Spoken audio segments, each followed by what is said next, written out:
en, en, en Inglaterra, muy lindo, porque tiene una plaquita recordatoria. Y bueno, digamos, como definición, la enfermedad de Parkinson es una enfermedad neurodegenerativa, como bien aclara allí, que digamos, semiológicamente, digamos, los síntomas principales tienen que ver con la lentitud de los movimientos, con la rigidez y sobre todo con el temblor, que es bastante característico. Digamos que cuando uno observa un paciente con diagnóstico de Parkinson, nos llama mucho la atención la postura, la forma de temblar, que es muy típica. Es un temblor básicamente de reposo, y digamos, eso es como dato clínico, es muy interesante. Fíjense ustedes ahí que la edad también es un factor de riesgo. De hecho, la incidencia mayor está entre los 55 y 65 años. También hay pacientes jóvenes, obviamente, pero son formas un poco menos frecuentes, obviamente. Acá y abajo hay algunos datos estadísticos, la incidencia por 100.000 habitantes, pero bueno, para que, digamos, una forma simple de recordar, que es entre los 55 y los 65 años, es alrededor digamos, del 1, digamos, del 1 a 1,5%. Bueno, ¿dónde se produce la lesión? Acá ustedes fíjense, hay una zona muy, muy particular del cerebro que se llama sustancia nigra, que digamos es donde se produciría la lesión fundamental. Esa zona es la que, digamos, esa zona y sus conexiones son las que nos permiten, digamos, mantener un tono, un desarrollo muscular normal. Y la realidad es que la falta de un neurotransmisor que se denomina dopamina es la lesión fundamental. Bueno, no sé quién está haciendo rayas ahí en la pantalla, eso me parece raro. Pero bueno, esa sustancia que se llama sustancia negra pars compacta es la lesión fundamental. Hay unos cuerpos también que se llaman cuerpos de Levy, que son lesiones que, digamos, son acúmulos de proteínas que se dan dentro de esas células y que son las que en definitiva terminan dañando toda esa compleja estructura con la producción de dopamina. A ver si ponemos la próxima placa, si puede pasar. Bueno, los síntomas, como ya les dije, básicamente se resumen en síntomas, los 3 síntomas cardinales, que son, por un lado, el temblor, que es muy característico, la rigidez, que bueno, eso, digamos, nosotros la percibimos al examen físico, y básicamente la lentitud de todo tipo de movimiento. Vamos con la próxima placa, si está por allí.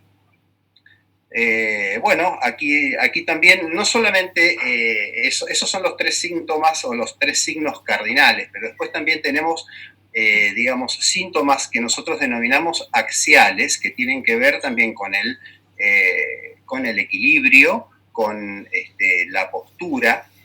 Fíjense ustedes la postura encorvada de esta imagen que ustedes tienen ahí en pantalla, eso es muy característico. La dificultad para la marcha y algunas otras dificultades que también se dan en el área del lenguaje, como ya lo vamos a ir viendo. Esos son los denominados síntomas axiales y vamos a volver sobre eso más adelante.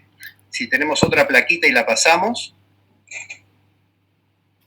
Bueno, por ejemplo acá, bueno, todo, digamos, fíjense ustedes que como si fuese un témpano en el mar, lo único que nosotros vemos cuando vemos los síntomas básicamente de lo que es temblor, rigidez y la lentitud, es simplemente el pico del iceberg, pero detrás de todo eso, debajo, hay un montón y una cantidad muy importante de síntomas, porque todos los circuitos que tienen que ver con el complejo de los ganglios de la base, que así se denominan, no solamente tienen que ver con el control del movimiento, sino también tienen que ver con otros aspectos, como por ejemplo, tiene que ver con la memoria, tiene que ver con aspectos conductuales. Por lo tanto, ya eso vamos a volver un poquitito cuando hablemos de cirugía al respecto. Fíjense ustedes que hay porcentajes de depresión importantes y nada despreciables, entre un 40 y un 60%. Hay otras alteraciones, como por ejemplo las alteraciones gastrointestinales, que son bastante comunes, alteraciones del sueño, alteraciones de la deglución, trastornos urinarios. La enfermedad es mucho más compleja, hay componente ansioso, digamos, más allá de todo lo que es lo motor estrictamente, hay otros elementos de la clínica que hacen que la enfermedad sea mucho, mucho más compleja. Seguimos con otra plaquita. Muy bien, acá como dijimos, digamos, los síntomas cardinales de la enfermedad son los que corresponden a los que hemos hablado, la rigidez, el temblor y la inestabilidad postural también. A ver, cuando uno realiza el diagnóstico, digamos, de la enfermedad, en primera instancia es a veces difícil colocarle el título o el rótulo de enfermedad de Parkinson. Nosotros hablamos de cuadro parkinsoniano. Después, si los síntomas que se van presentando son los característicos de la enfermedad, con la persistencia de todos estos síntomas cardinales y la buena respuesta al tratamiento farmacológico, nosotros podemos ir definiendo de que se trata de una enfermedad de Parkinson, porque hay muchos cuadros de la misma presentación que después, con el correr del tiempo, digamos, pueden ir tomando distintas líneas digamos, de evolución y pueden no tratarse de una verdadera enfermedad de Parkinson. Ya vamos a ver eso más adelante en los criterios que nosotros consideramos estrictos para tomar una decisión quirúrgica. Acá lo que cuenta es que el comienzo en general es de un solo lado, es lo más frecuente de ver, suelen aparecer síntomas de un solo lado, ya sea temblor, inclusive a veces comienzan con dolor, y es muy común que el paciente consulte a distintos especialistas por cuadros dolorosos del hombro, de la pierna, del brazo, y que bueno, para una persona que ya está acostumbrada a ver este tipo de patología, nosotros nos damos cuenta de manera mucho más precoz, digamos, cuando hay una falta de balanceo o algo nos llama la atención en el paciente que hace que pensemos rápidamente en este cuadro, ¿no es cierto? Bueno, fíjense que ustedes la respuesta a la levodopa en un principio suele ser muy importante, entre un 70 y un porcentaje bastante alto, lo cual eso nos habla a favor de que se trata de una verdadera enfermedad de Parkinson. Y bueno, por supuesto, el curso clínico prolongado por 10 años o más son enfermedades crónicas, ¿no? Seguimos con la próxima plaquita. Bueno, a ver, cuando pensamos y cuando dudamos. Eso es, digamos, una situación que la tenemos que tener presente todo el tiempo.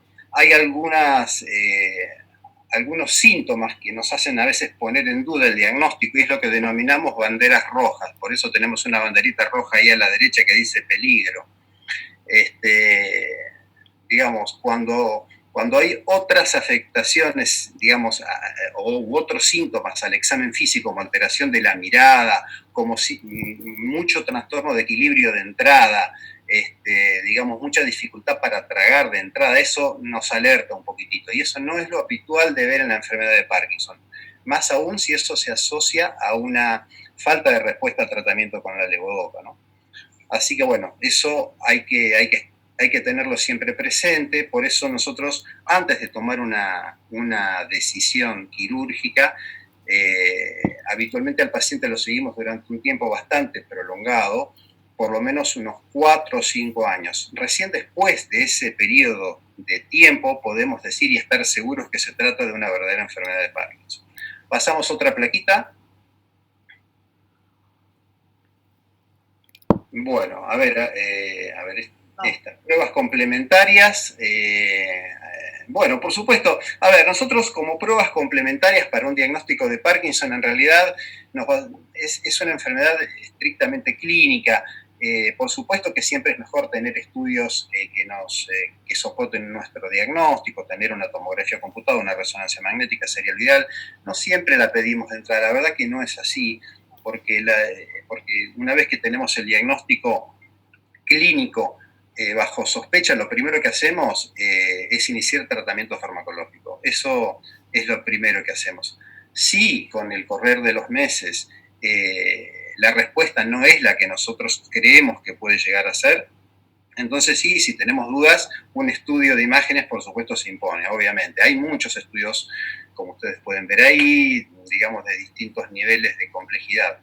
Pero básicamente la resonancia es el primer estudio con lo cual pedimos para ver si aparecen algunas imágenes anormales o la presencia de algunas otras, de algunos otros elementos que nos hagan sospechar otros cuadros clínicos, ¿cierto?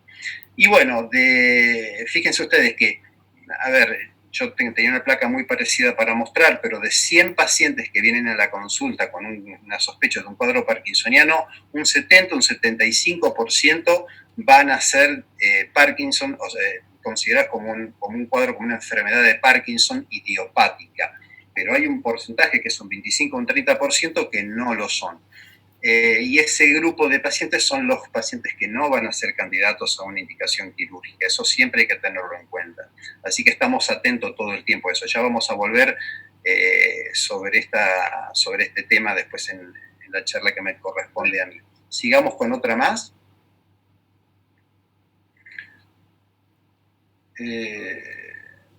Bueno, a ver, acá estamos...